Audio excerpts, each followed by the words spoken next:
Sir bigness ಎಲ್ಲ ಆಟೋದಲ್ಲಿ ಯಾವ ಥರ ಐತೆ? ತೀರ್ಪು ಬೇರೆ ಬಂದಿಲ್ಲ. ಇನ್ನು ಜಡ್ಜ್ಮೆಂಟ್ ಒಂದು ಬಂದ್ಬಿಟ್ರೆ ನಮಗೆ ತುಂಬ ಒಳ್ಳೇದು. ಜಡ್ಜ್ಮೆಂಟ್ ಬೇಗ ಬರೋಕು. ಸರ್ ಆಟೋ ಬಿಗ್ನೆಸ್ ಹೇಗಿದೆ? ಇವಾಗೆಲ್ಲ ಆಟೋದಲ್ಲಿ ಬಿಗ್ನೆಸ್ ಇಲ್ಲ ಅಂತ ಎಲ್ಲ ಕಡೆ ಅದನ್ನೇ ಇವಾಗ ನೋಡ್ತಾ ಇರೋದು ಸೋಷಿಯಲ್ ಮೀಡಿಯಾದಲ್ಲೆಲ್ಲ. ಅದಕ್ಕೆ ಏನು ಹೇಳ್ತೀರಾ? ಸರ್ ಇನ್ನೊಂದೇನೆಂದರೆ ಎಲ್ಲರೂ ಹೇಳ್ತಾರೆ ಬಿಸ್ನೆಸ್ಸು ಐತೆ ಅಂತಾರೆ. ನಿಜ ಹೇಳ್ತೀನಿ, ಬಿಸ್ನೆಸ್ ಅನ್ನೋದು ನಮಗಿಲ್ಲ. ನಮಗೆಲ್ಲೂ ಆಟೋದಲ್ಲಿ ಬಿಸ್ನೆಸ್ಸೇ ಇಲ್ಲ. ಕಂಪ್ಲೀಟ್ ಬಿದ್ದಾಗಿದೆ. ಈ ರೋಡಲ್ಲಿ ನೀವು ನೋಡ್ತಾ ಒಂದು ರೋಡ್ ಹಿಂಗೆ ಹೋಗ್ರಿ, ಒಂದೇ ಒಂದು ರೋಡು ಮೇನ್ ರೋಡಲ್ಲಿ ಹಿಂಗೆ ಒಂದ್ಸರಿ ಹೋಗ್ರಿ, ಎಷ್ಟು ಆಟೋಗಳು ನಿಂತಿದೆ ಅನ್ನೋದು ಗೊತ್ತಾಗುತ್ತೆ. ಎಷ್ಟು ಆಟೋಕ್ಕೆ ರೋಡಲ್ಲಿ ಹಾಕೊಂಡು ಮೊಬೈಲ್ ನೋಡ್ತಿದ್ದಾರೆ ಅನ್ನೋದು ಗೊತ್ತಾಗುತ್ತೆ. ಡ್ಯೂಟಿ ಕಂಪ್ಲೀಟ್ ಏನೂ ಇಲ್ಲ. ಡ್ಯೂಟಿ ಅನ್ನೋದು ಯಾವ ಮಟ್ಟಕ್ಕೆ ಅಂದರೆ ನೆಲ ಕಚ್ಬಿಟ್ಟಿದೆ. ಡ್ಯೂಟಿಗಳೇ ಇಲ್ಲ ಅಲ್ಲಿ. ನೀವೆಲ್ಲನ ನೋಡಿ ಯಾವ ಮಟ್ಟಕ್ಕೆ ಅಂದರೆ ಒಂಥರ ಬೇಜಾರಾಗ್ಬಿಟ್ಟಿದೆ ನಮಗೆ. ಈಗ ನಮ್ಮ ಹುಡುಗ ಆಟೋ ಡ್ರೈವರು ದಿನಕ್ಕೆ ಎಷ್ಟು ಸಂಪಾದನೆ ಮಾಡ್ತಾನೆ ಗೊತ್ತಾ? 1000 ರೂಪಾಯಿ ಸಂಪಾದನೆ ಮಾಡ್ತಾನೆ. ಅದರಲ್ಲಿ ಊಟ ತಿಂಡಿ ಖರ್ಚು ಕಳೆದು ಏನು ಮಿಕ್ಕತ್ತೆ? ಅವ್ನು ಜೀವನ ಮಾಡೋಕ್ಕೆ ಕಷ್ಟ. ಮಕ್ಕಳನ್ನ ಹೆಂಗೆ ಓದಿಸ್ತಾನೆ?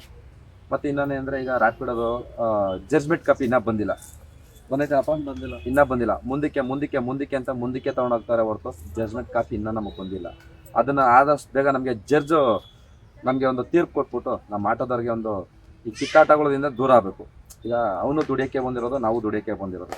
ಈಗ ಬೈಕರ್ ಮೇಲೆ ನಮಗೇನು ದ್ವೇಷ ಇಲ್ಲ ಸರ್, ಅವ್ರ ಮೇಲೇನು ದ್ವೇಷ ಇಲ್ಲ. ಅವರು ಹೊಟ್ಟೆಪಾಡಿಗೆ ಬಂದಾರೆ, ಬರಲಿ. ಬಟ್ ಖುಷಿ ನಾವೇನಪ್ಪ ಹೇಳೋದು ಅಂತಂದರೆ, ಈಗ ಅವ್ರಂಗೆ ನಮಗೂ ಹೊಟ್ಟೆಪಾಡೈತೆ.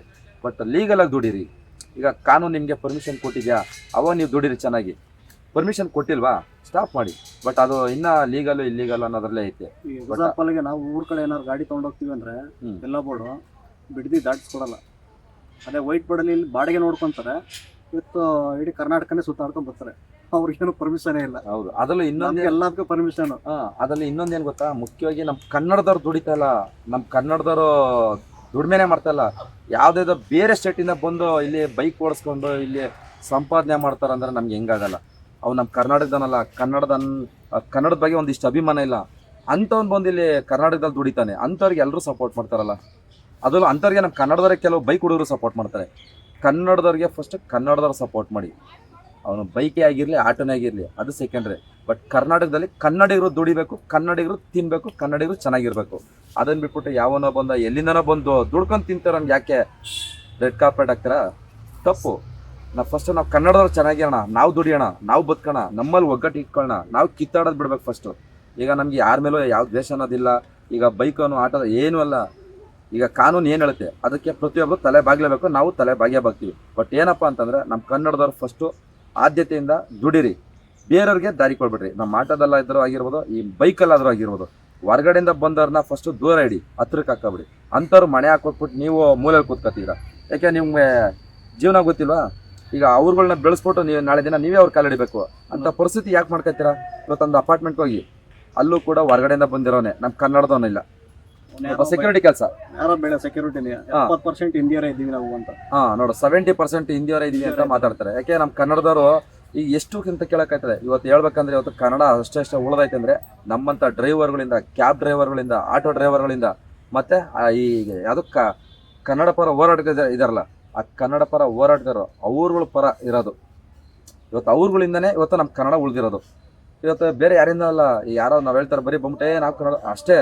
ಕನ್ನಡ ಉಳಿದಿರೋದು ಡ್ರೈವರ್ಗಳಿಂದ, ಕನ್ನಡ ಪರ ಹೋರಾಟ ಸಂಘಟನೆಗಳಿದಾರಲ್ಲ ಅವ್ರುಗಳಿಂದ. ಯಾಕಂದರೆ ಏನಾದ್ರು ತೊಂದರೆ ಆಯ್ತು ಅಂದರೆ ಕನ್ನಡ ಪರ ಮಾತಾಡ್ತಾರೆ, ಕನ್ನಡಕ್ಕೋಸ್ಕರ ಹೋರಾಟ ಮಾಡ್ತಾರೆ.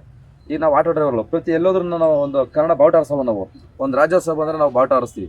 ಅಂದರೆ ಅರ್ಥ ಮಾಡ್ಕೊಳ್ರಿ, ಕನ್ನಡ ಅಂತ ಇರೋದೇ ನಮ್ಮ ಡ್ರೈವರ್ಗಳಿಂದ, ಅಂತ ಕನ್ನಡ ಪರ ಸಂಘಟನೆಗಳಿಂದ. ಅದನ್ನು ಅರ್ಥ ಮಾಡ್ಕೊಳ್ರಿ. ಅದನ್ನು ಬಿಟ್ಬಿಟ್ಟು ಕಿತ್ತಾಡ್ಕೊಂಡು ಅವನ್ನ ಇವನ್ ಬೈಕೊಳ್ಳೋದು, ಅವನ್ನ ಬೈಕೊಳ್ಳೋದು ಬಿಟ್ಟು ನಾವು ದುಡ್ದು ನಾವು ಬದುಕಿ ನಮ್ಮ ಕನ್ನಡ ಜನತೆನ ಬೆಳೆಸೋಣ. ಆಮೇಲೆ ಬೈಕ್ ಟ್ಯಾಕ್ಸಿಯಿಂದ ಕನ್ನಡಿಗ ಬಂದಿಲ್ಲ.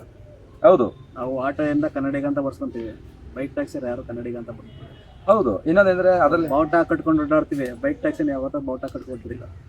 ಆಮೇಲೆ ಇನ್ನೊಂದೇನಂತಂದರೆ ನಮಗೆ ಅದರಲ್ಲಿ ಏನು ಸೇಫ್ಟಿ ಇದೆ? ಉದಾಹರಣೆಗೆ ಹೇಳೋದು, ಈಗ ಆಟೋದಲ್ಲಿ ನಮ್ಮದು ಕಮರ್ಷಿಯಲ್ಲು, ಅದರಲ್ಲಿ ಏನಾದ್ರು ಒಂದು ತೊಂದರೆ ಆದರೂ ಕೂಡ ಅದೊಂದು ಇನ್ಶೂರೆನ್ಸ್ ಇರುತ್ತೆ, ಕ್ಲೈಮ್ ಆಗುತ್ತೆ.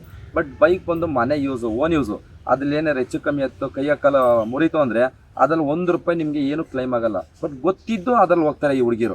ಅದರಲ್ಲಿ ಇನ್ನೊಂದೇನೆಂದರೆ ನಮ್ಮ ಕನ್ನಡದವರಲ್ಲ, ಬಟ್ ಹೊರಗಡೆಯಿಂದ ಬಂದಿರೋ ಗಾಡಿಗಳಿಗೆ ಹೊರಗಡೆಯವರೇ ಗಾಡಿ ಹತ್ಕೊಂಡು ಹೋಗ್ತಾರೆ. ಈ ಹುಡುಗಿರಿಗೆ ಅದೇನು ಮಜಾನ ಗೊತ್ತಿಲ್ಲ. ವೈಟ್ ಬೋರ್ಡಲ್ಲಿ 2 ವೀಲರ್ ಹಾಕೊಂಡು ಇದು ರ್ಯಾಪಿಡೋ ಇವೆಲ್ಲ ಮಾಡ್ತಾರೆ. ಅದೇ ವೈಟ್ ಬೋರ್ಡಲ್ಲಿ ಕಾರ್ ತಂದು ನಾವು ಬಾಡಿಗೆ ಹೊಡಿತೀವಿ ಅಂತಂದರೆ ಸರ್ಕಾರ ಏನು ಮಾಡ್ತದೆ? ಈಗ ಆಲ್ರೆಡಿ ಮಾಡ್ತಿದ್ದಾರೆ. ವೈಟ್ ಬೋರ್ಡಲ್ಲೂ ವೈಟ್ ಬೋರ್ಡಲ್ಲೂ ಕೂಡ ಓಡಿಸಿದ್ದಾರೆ ಬಾಡಿಗೆ ಹೊಡಿತಿದ್ದಾರೆ. ಅದು ವೈಟ್ ಬೋರ್ಡಲ್ಲಿ ಬಾಡಿಗೆ ಹೊಡಿತಿದ್ದಾರೆ, ಅದಕ್ಕೂ ಕೂಡ ಪರ್ಮಿಷನ್ ಕೊಟ್ಟಾರೆ. ಯಾಕೆ ವೈಟ್ ಬೋರ್ಡ್ಗೆ ಏನಕ್ಕೆ ಇಷ್ಟೊಂದು ಆದ್ಯತೆ ಕೊಡ್ತಾರೋ ಗೊತ್ತಿಲ್ಲ. ವೈಟ್ ಬೋರ್ಡ್ ಅಂದರೆ ಅರ್ಥ ಏನು, ಮನೆ ಯೂಸ್ಗೆ, ಮನೆಗೋಸ್ಕರ ತಂದಿರೋದು. ಆದರೆ ಅದನ್ನು ಬಿಟ್ಬಿಟ್ಟು ಇವ್ರೇನು ಮಾಡ್ತಿದ್ದಾರೆ, ವೈಟ್ ಬೋರ್ಡ್ನ ತಗೊಂಡು ಬಾಡಿಗೆ ಹೊಡೆಯೋಕೆ ಕಮರ್ಷಿಯಲ್ ಮಾಡ್ತಾರೆ. ಮತ್ತು ನಾವು ಯಾಕೆ ಟ್ಯಾಕ್ಸ್ ಕಟ್ಟಬೇಕು, ನಾವು ಯಾಕೆ ಎಲ್ಲೋ ಬೋರ್ಡ್ ಅಂತ ಹಾಕೋಬೇಕು, ಇನ್ನು ನಾವು ಓನ್ ಯೂಸ್ಗೆ ಅಂತ ತಂದ್ಬಿಟ್ಟು ನಾವು ಇದು ಮಾಡ್ಬೋದಲ್ಲ. ಎಲ್ಲೋ ಬೋರ್ಡ್ಗೂ ವೈಟ್ ಬೋರ್ಡ್ಗೂ ವ್ಯತ್ಯಾಸನೇ ಇಲ್ವಲ್ಲ. ಈಗ ಆ ಥರ ಆಗಿದೆ.